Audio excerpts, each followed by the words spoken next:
Salut à tous et bienvenue sur Malte à propos depuis la Bretagne. Aujourd'hui, je suis à la distillerie des Menhirs à Plomelin qui produit le whisky Édu. Édu qui en breton veut dire blé noir. C'est en effet apparemment le seul whisky au monde produit à partir de cette céréale. Donc c'est la spécificité principale de la distillerie des Menhirs et elle a aujourd'hui toute une gamme de whisky qui en fait la troisième plus grande distillerie de whisky en France aujourd'hui. Ce qui est intéressant dans cette distillerie, c'est que la visite est gratuite. Celle-ci dure à peu près 3/4 d'heure et à la fin, comme d'habitude, il y a une petite dégustation et là, ils vous font déguster toute la gamme des whiskies commercialisés aujourd'hui. Donc ça va des blends de supermarché jusqu'au fameux Graal de 21 ans d'âge.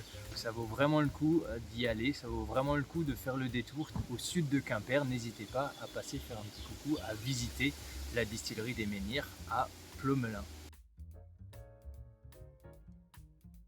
De retour en Alsace pour une petite dégustation comparative, bien sûr, des deux produits phares de la distillerie, le Édu Silver et le Édu Gold.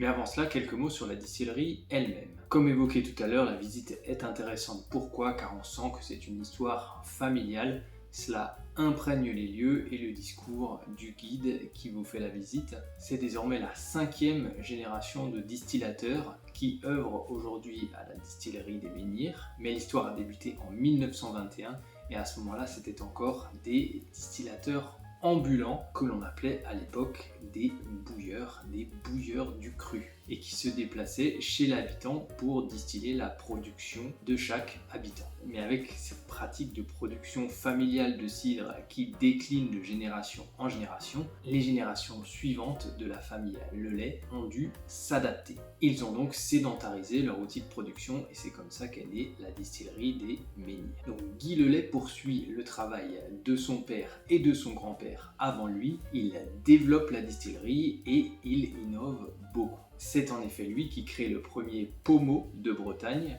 qui est un mélange de mou de pomme et de lambic. C'est également lui qui, pour la première fois, met en bouteille ce lambic de Bretagne, qui est aujourd'hui une appellation protégée, qui du coup est le pendant du Calvados en Normandie. Mais c'est surtout lui, Guy Lelay, qui, dès 1996, a l'idée d'élaborer un whisky breton à partir de blé noir. Contrairement à ce que j'ai dit dans la petite introduction, ce n'est pas une céréale, mais bien une plante à fleurs de la famille de la rhubarbe et de l'oseille par exemple. Ce qu'on appelle blé noir, en fait, ce n'est pas autre chose que de la farine de sarrasin. L'appellation blé noir est passée dans le langage courant pour désigner la plante, mais c'est en fait du sarrasin. Du coup, le blé noir, ou plutôt le sarrasin, a un rendement plus de 4 fois inférieur à l'hectare que l'orge. Idem, son rendement en alcool est 2 fois moins élevé que celui de l'orge lors de la distillation. Il revient donc quasiment 8 fois plus cher de produire un whisky à partir de blé noir plutôt que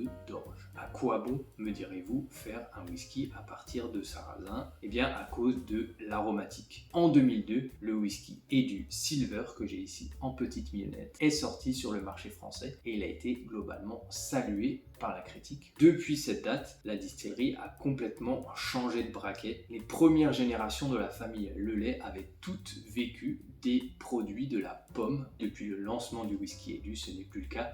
L'essentiel du chiffre d'affaires réalisé par la distillerie des Menhirs aujourd'hui, c'est le whisky. C'est donc une bien belle histoire qui nous est racontée lors de cette visite, une réussite familiale que je vais maintenant célébrer en dégustant 2 de leurs produits les plus connus. Une mignonnette d'Édu Silver et une bouteille d'Édu Gold.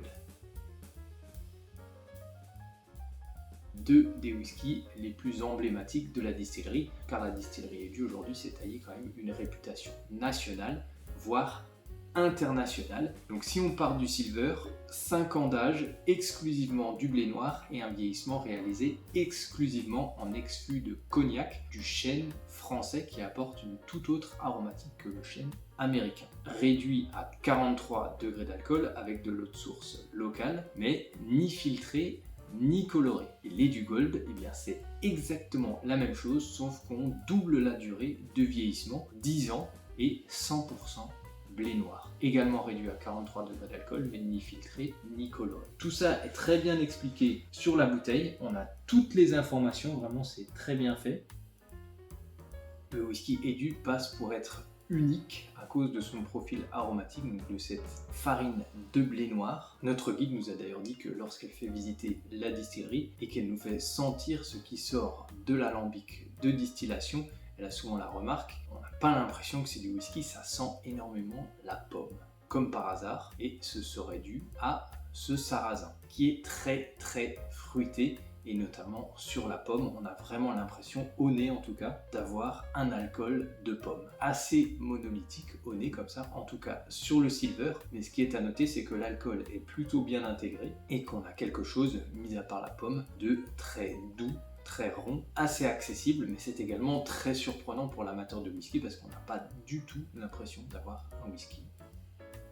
Passer l'effet de surprise, c'est un whisky, en tout cas selon moi, dont on se lasse assez vite, justement à cause de cette aromatique vraiment sur la pomme, très monolithique, on la retrouve au nez, mais en plus uniquement 5 ans d'âge, c'est quelque chose d'assez jeune, et donc là l'alcool est un petit peu moins bien intégré, je trouve, en bouche, moins rond que ce qu'on a pu avoir au nez, toujours vraiment très axé sur la pomme, et également un petit côté tannique, un petit côté boisé qui provient des ex-fûts de cognac et de ce chêne français. Mais sinon, c'est à peu près tout.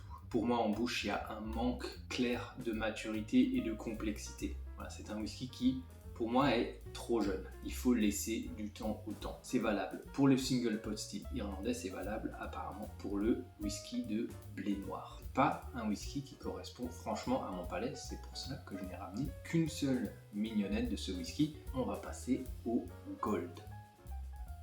Les 5 années de maturation supplémentaire font toute la différence. On a vraiment l'impression de monter une marche comme sur un podium, voilà, de passer à la médaille d'or réellement. On a quelque chose de moins monolithique, de plus fin. On est toujours beaucoup sur la pomme. On a quelque chose de plus mature, de plus complexe également, de plus profond. Ça me plaît beaucoup plus comme ça, même si la pomme reste très présente, elle est matinée.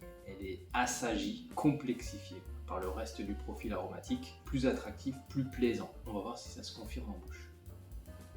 Ce qui fait toute la différence déjà, c'est l'intégration de l'alcool. Beaucoup mieux intégré, c'est plus assagi, on a un côté cuir, on est sur des épices plus douces, qui sont plus réconfortantes, voilà. Et cette pomme qui est beaucoup plus confite, c'est moins une pomme acidulée, c'est plus une pomme caramélisée. Sur une tarte tatin, on a du caramel, ouais, ça fait tout de suite beaucoup plus whisky, on a l'impression que c'est un whisky qui a eu un finish comparé à celui-ci. On fait goûter ça en dégustation à l'aveugle, j'ai du mal à croire qu'il s'agit du même whisky avec juste quelques années de maturation supplémentaire. On a presque l'impression qu'il y a un peu de sherry impliqué dans le vieillissement, alors que pas du tout. Le seul défaut majeur que je trouve à ce whisky, c'est la texture légèrement aqueuse. C'est pas catastrophique, mais voilà, un degré d'alcool supérieur, un embouteillage à 46 degrés d'alcool, je pense, donnerait encore plus de corps, de profondeur à ce whisky. Le deuxième point faible de ce whisky, c'est évidemment son prix, 80 €. Et évidemment, c'est un profil aromatique qui va être clivant, qui ne va pas plaire à tout le monde. Pour moi, c'était le meilleur whisky de la dégustation de la gamme actuelle.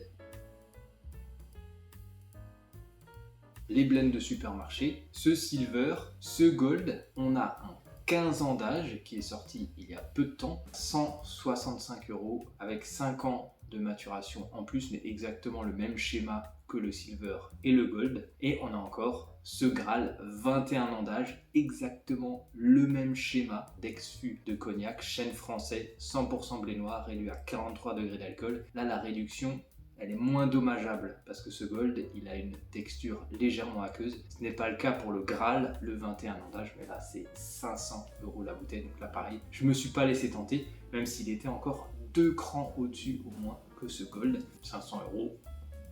Voilà, sinon ils ont sorti récemment une série limitée de 3 embouteillages intitulée Carnet de voyage, mais avec un finish en 3 types de fûts de vin rouge différents, un Bordeaux, un Côte-du-Rhône et un Bourgogne. Moins cher, pourquoi? Parce que ce sont aussi des 5 ans d'âge seulement, comme le silver. Il y a également un 12 ans, 130 € la bouteille, donc là pareil, je ne me suis pas laissé tenter. Et il y avait encore une exclusivité de la distillerie baptisée Pleuvein et qui a été vieillie en partie dans des ex-fûts de Porto blanc. D'énormes progrès par rapport à ce que j'avais pu goûter il y a quelques années. C'est un whisky français qui compte aujourd'hui et qui, je pense, va encore nous surprendre dans les années à venir.